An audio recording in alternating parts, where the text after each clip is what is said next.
Boa tarde, Lia. Hoje é dia 10 de novembro, a gente está aqui no Rio de Janeiro, né, nesses 40 anos do CEST, né, Centro de Estudos de Ecologia, de Saúde, Trabalhador e Ecologia Humana, né? E para começo de conversa, queria dizer assim, primeiro, que faz tempo que eu estava querendo registrar esse encontro aqui e queria que você começasse se apresentando, linha por linha, como você prefere se apresentar para hoje.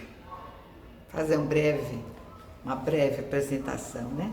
Isso. Então, eu sou Lia Giraldo, da Silva Augusto, sou médica, me formei na Universidade de São Paulo, em Ribeirão Preto, e minha primeira especialidade foi pediatria, segunda saúde pública e na sequência medicina do trabalho e por último psicanálise. Fiz minha pós-graduação, mestrado, doutorado na Unicamp em clínica médica. Então andei percorrendo vários campos, mas nunca deixei de atuar no campo da saúde do trabalhador e da saúde e ambiente. Isso se deve pela minha atividade no território, na Baixada Santista, especialmente em Cubatão, final da década de 70 até final dos anos 90, quando eu mudo então para o Nordeste. Então, Cubatão foi uma grande campo de aprendizado e de atuação, né? E de criar coisas para atender aquela crise sanitária, né, socioambiental existente na região, onde os processos de poluição se iniciam, não é, ainda hoje, nos processos produtivos. E sabedores, como somos todos, de que os trabalhadores são os primeiros e os mais intensamente atingidos nos processos de poluição industrial e, de modo geral, nos processos produtivos, decorrentes dos processos produtivos e de consumo. Então, eu me inseri, logo, muito jovem, ainda como sanitarista, na temática da saúde do trabalhador, né? Criando, então, uma coisa inovadora no campo da saúde pública, que foi, em 1983, incluir no sistema de vigilância epidemiológica para essa região 5 agravos relacionados ao trabalho de notificação compulsória. Foi uma novidade, né, uma invenção, né, pioneira, e que logo em seguida em 1984, a gente já tinha o Centro de Saúde do Trabalhador criado em Santos. Então, essa eu reputo como, vamos assim dizer, uma iniciativa dentro da rede de atenção à saúde, né? E uma iniciativa que serviu de modelo também, porque muitos outros estados vieram lá conhecer essa experiência, o Rio de Janeiro, Minas, Bahia, Criciúma, lá, a cidade de Criciúma, e aí entender aquilo, o que nós começamos a inventar. Né? Vocês fizeram uma publicação. Então, nós temos uma publicação. Depois eu vou inserir aqui uma chamada. Ótimo, nós temos uma publicação em 1986 que reporta essa experiência da vigilância, dos 5 agravos, né? Que só depois de 20 anos a gente foi ter no Ministério da Saúde.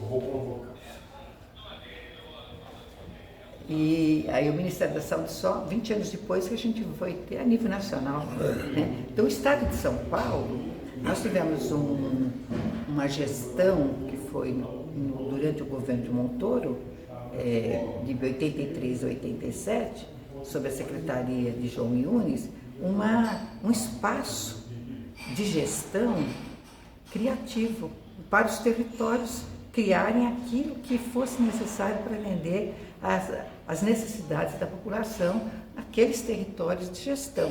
E nós inventamos algumas coisas, entre elas essa, de atenção à saúde do trabalhador, porque nós já vínhamos de uma experiência de atenção à saúde de Cubatão, onde a gente via claramente os impactos dos processos produtivos na saúde da população.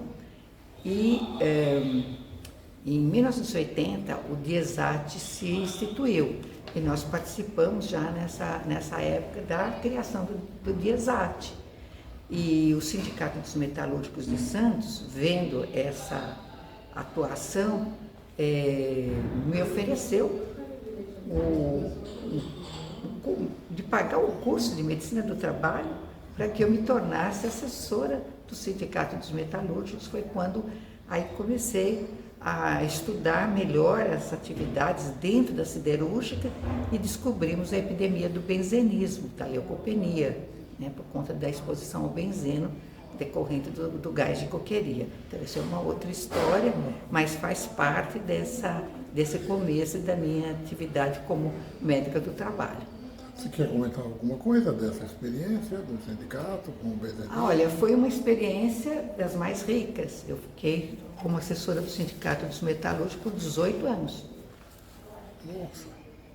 E sempre conciliando com o movimento sanitário, com o processo da reforma sanitária, envolvendo os trabalhadores, inclusive na discussão do SUS, que se apontava. Primeiro veio as ações integradas de saúde, depois veio os SUDs, né? Depois veio o SUS, e sempre a gente fazia um trabalho também de envolvimento do movimento sindical, como também de cultura popular, na construção do SUS, né? E a gente, quando teve a 8ª Conferência Nacional de Saúde, nós conseguimos levar da Baixada Santista 19 delegados provenientes dos diversos sindicatos da Baixada Santista, né? E nesse mesmo ano, 1986, nós tivemos a primeira Conferência Nacional de Saúde do Trabalhador, que igualmente levamos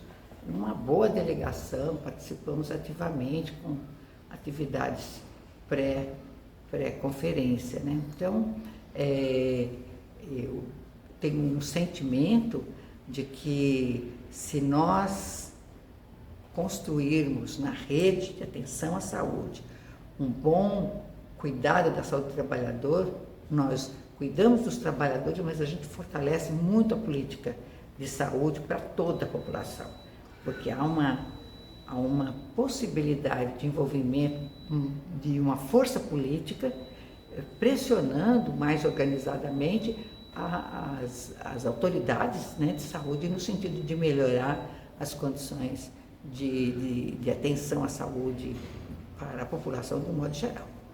Lia, na tua formação, você chegou a participar em alguma daquelas viagens à Itália? Alguma formação lá?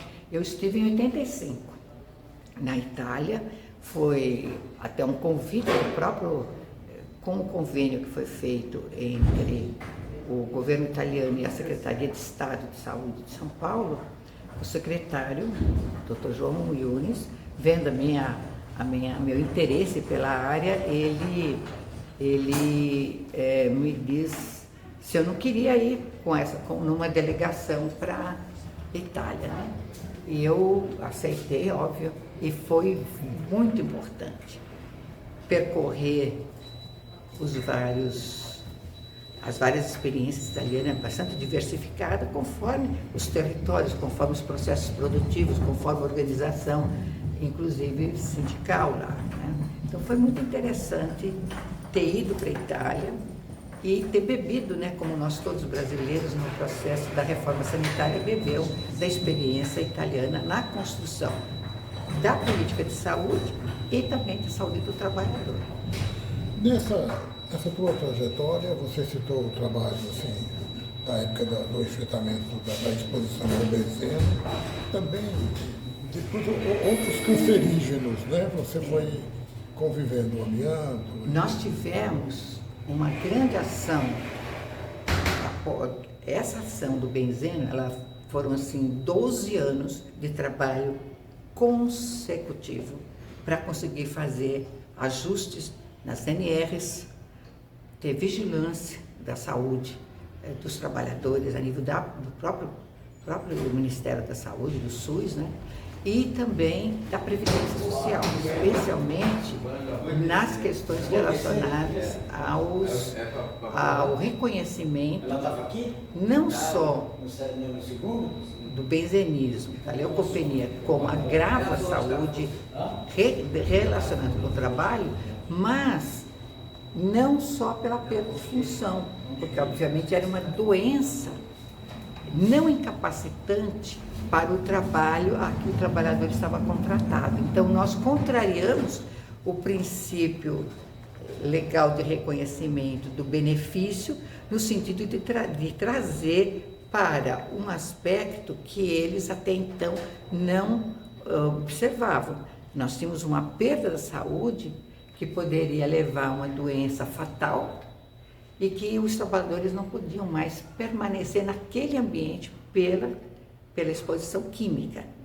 E na Previdência eles estavam acostumados a trabalhar com mutilados, que perdiam parte da sua capacidade física para trabalhar na sua própria função.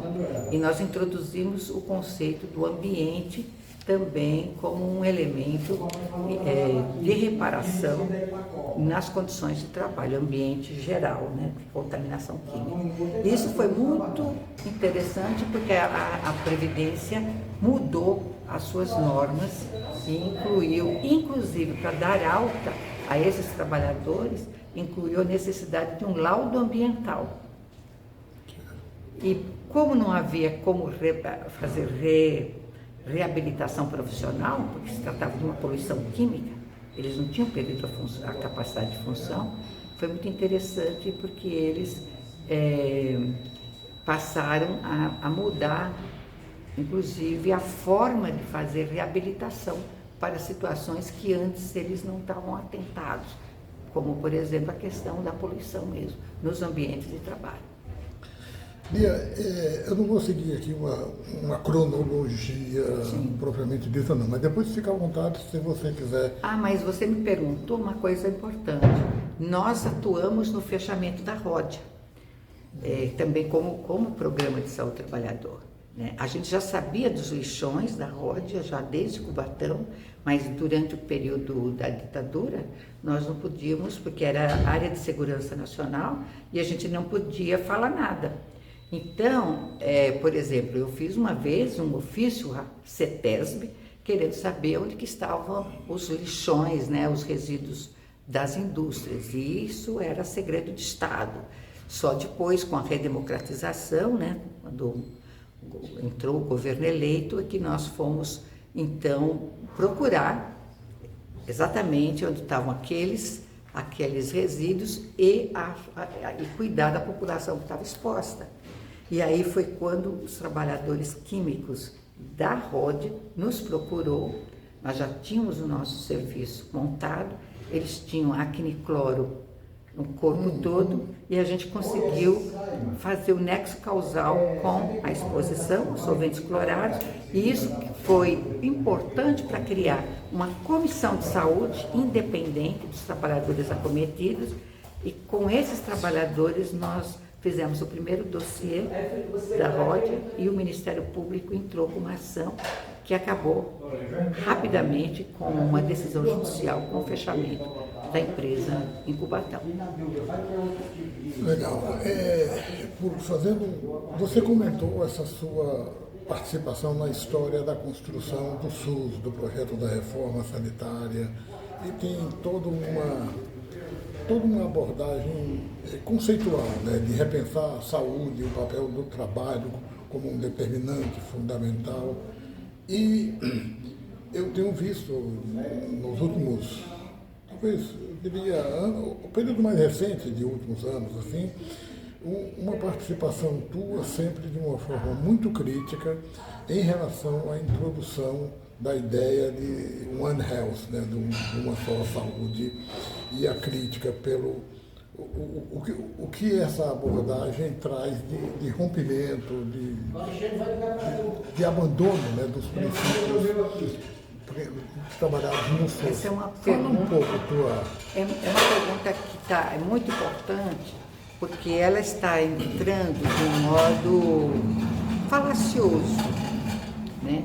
e sem democracia, sem discussão nos canais que nós criamos para discutir a política de saúde no país. Então, o que aconteceu? Em 2023, já no atual governo, tivemos a conferência, a 17ª Conferência Nacional de Saúde. E esse tema não estava apresentado na conferência. Então, foi uma conferência que não foi trazido esse tema, mas nesse mesmo ano se percebeu que havia um certo movimento em alguns setores tradicionais, né, acadêmicos, inclusive, especialmente na Fiocruz, vindo pela área de biotecnologia, de criação de uma rede chamada ainda de One Health, de saúde única, e como a ministra era da Fiocruz, rapidamente a gente viu que no ano seguinte, em janeiro de 2024, foi criado o Dia Nacional de Saúde Única, e logo depois a gente viu nesse mesmo ano o decreto do presidente, criando uma comissão nacional para criar um plano de saúde única. E aí o nome muda de saúde única para uma só saúde. E nesse plano, quem são os artífices desse plano? Conselho Federal de Medicina, Conselho Federal de Veterinária, o Ministério de Agricultura e Pecuária, MAPA, a Embrapa e a Fiocruz, a Abrasco não estava, o Conselho Nacional de Saúde não estava, o CONAMA não estava, o Conselho de Nutrição, que tinha sido desfeito pelo Collor e restituído no governo Lula, não estava, a saúde coletiva não estava, nenhum segmento relacionado com as ciências sociais não estava, somente os interessados em biotecnologia. Isso já nos chamou a atenção de imediato, porque justamente são os negacionistas, principalmente, esse setor mais ligado com o agronegócio, e os negacionistas do Conselho Federal de Medicina. Então a gente via um interesse corporativo. Foi aí que a gente foi entender, procurar estudar o que é que estava se passando. E descobrimos que essa saúde única já estava formulada pela Associação Médica de Veterinários no começo da década de 2000, nos Estados Unidos. E eles conseguiram, por conta da pandemia, que é decorrente de uma zoonose, eles conseguiram levar essa proposta para uma entidade internacional de animais silvestres, e essa foi a ponte para chegar na OMS. E a OMS chama a FAO, o PNUD e essa instituição de proteção dos animais silvestres, e monta então uma proposta de One Health com universal. E isso chega no Brasil sem dialogar com o SUS. E o que a gente percebeu é muito interesse na biotecnologia, na questão, vamos assim dizer, de produtos e de indústria, né? Tanto é que o setor do agronegócio não questiona os processos produtivos nem o agrotóxico. A pecuária não questiona a produção de carne e o desflorestamento para a pecuária, né? Então, que One Health é essa que não faz a crítica da insustentabilidade do modelo? Então, a partir daí, nós começamos a ir atrás dessa formulação no próprio Estados Unidos, país que nunca fez reforma, não tem política pública de saúde, não tem segurança de cuidado de saúde, e fomos já, por que isso está criado lá nos Estados Unidos e sendo exportado para o mundo todo? E aí a gente viu que, na verdade, isso é uma formulação requentada de uma coisa que nós já tínhamos na América Latina enterrado na década de 70, que é a formulação, que a gente conhece muito bem, da triangulação da história natural da doença, que a gente chama, né, do Levell and Clark, mas que na verdade esse Levell and Clark já tinha copiado de um outro do começo do século XX, que é a tríade, que eles chamam de tríade epidemiológica, também com a mesma formulação. Então nós temos aqui e agora uma coisa requentada do começo do século XX, apresentada como uma novidade, coisa que nós já tínhamos superado, porque o campo da saúde coletiva compreende a determinação socioambiental da saúde a partir dos processos produtivos da intervenção, né? E que no processo produtivo e de consumo está na base as condições de trabalho, o trabalho como categoria analítica dessa questão. A história, exatamente. Então a gente está vendo um reducionismo, um retorno para o século XIX, na verdade, porque isso vai cair lá em Claude Bernard, entendeu? Se você for retroagir. Então nós temos um problema muito sério de introdução do setor do mercado, do comércio, do capital, porque o Brasil foi o único país da América Latina que conseguiu fazer um sistema de saúde, né, com essas características. E a gente vê na Europa um certo retrocesso em aqueles países que tinham construído os seus sistemas universais. Até os países escandinavos estão privatizando parte dos seus setores. Então, na verdade, a nossa política pública de saúde, ela, ao invés de estar sendo fortalecida, ela está sendo perdendo financiamento e perdendo apoio, inclusive, em certos setores que antes eram parceiros nessa construção. Então, estamos preocupados e, na medida do possível, estamos sempre falando disso para alertar que o discurso da Uma Só Saúde é uma coisa assim bonita, de tratar bem dos animais, de cuidar dos animais e tal, como se a gente não, no campo da saúde coletiva, não temos preocupação com as questões dos ecossistemas, né, tanto é que tem muitos veterinários que atuam na vigilância sanitária.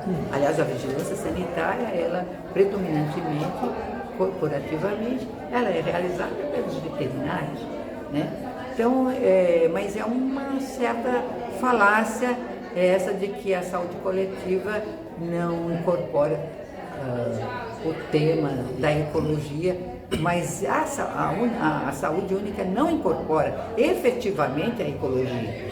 Fala de animal, mas não fala do processo produtivo, que envolve os ecossistemas, o ambiente e o sacrifício animal, que é realizado no modo como eles operam com os animais confinados e que são responsáveis pelas zoonoses. É aí que está, né?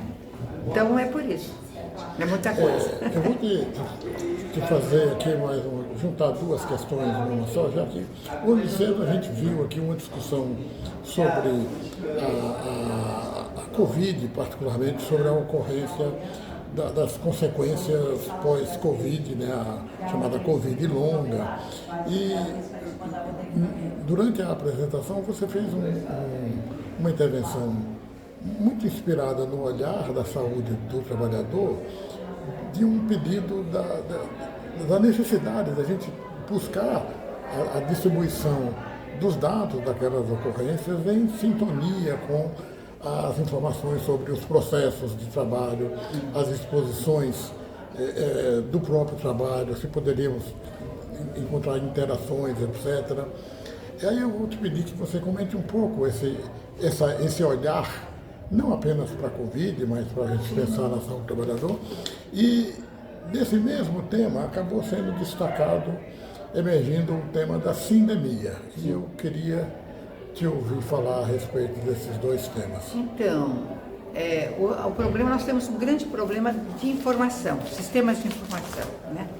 Então, mesmo a Covid tendo sido tão impactante, não foi criado um sistema de informação de acompanhamento para a Covid, a pós-Covid, que estamos chamando de Covid longa, quando permanece quadros clínicos, né, diversos, e que isso está relacionado e impacta o mundo do trabalho, né? E também a própria Covid, a infecção, ela se deu também em certos ambientes de trabalho de modo diferenciado, né? Por exemplo, a gente viu claramente os profissionais de saúde, a gente viu claramente os trabalhadores em plataformas, os trabalhadores de frigoríficos, os motoristas, não é? Várias profissões, categorias que essa questão, e mesmo dentro de cada categoria você tem um tipo de atividade que pode ser mais vulnerabiliza mais ainda, né, do que outras. E a gente então percebe que o nosso sistema de informação para a saúde do trabalhador, ele ainda está muito engatinhando.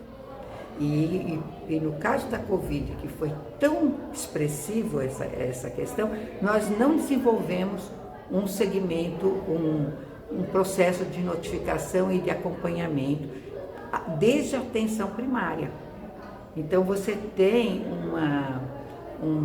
primeiro uma falta de diagnóstico, de nexo com o trabalho na temática, como também de dar um perfil epidemiológico dessas questões. Então, e fundamentalmente falta análise da atividade de trabalho, para você poder, inclusive, inferir, né, e desenvolver políticas para cuidar de prevenção. Então, essa é uma questão pontuada nessa nossa discussão aqui no Rio de Janeiro hoje, e isso se repete em todas as categorias. Você vê que o componente análise da atividade de trabalho não aparece.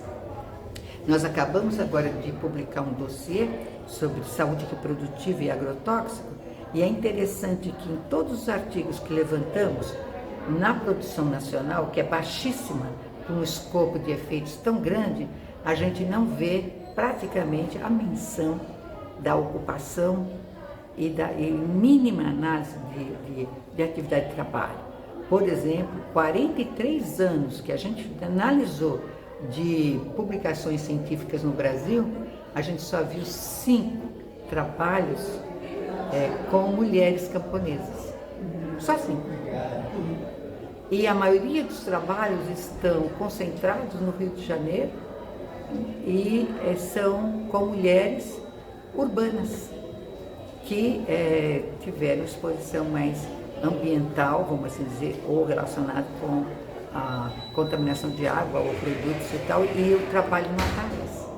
Então, continua sendo desafiador para nós essa questão da análise da atividade de trabalho, que é mínima, não é para a gente fazer uma coisa profunda, mas pelo menos saber qual é a atividade que a pessoa desenvolve e que situações ele está envolvido naquele trabalho com relação a situações de risco, né? a perigos, a questões, porque o trabalhador sabe tudo isso. Se você perguntar, ele vai dizer, né? O que você faz, né? Como você faz, ele sabe dizer isso, né? E ainda a gente não tem, infelizmente. E a sindemia é um conceito muito interessante, foi desenvolvido por antropólogos médicos, em que eles falam da interação de efeitos. Então, e a Covid é claramente uma doença, a Covid-19 é claramente uma doença de sindema, quer dizer, de conexão, de interdependência de efeitos. Provoca processos inflamatórios, provoca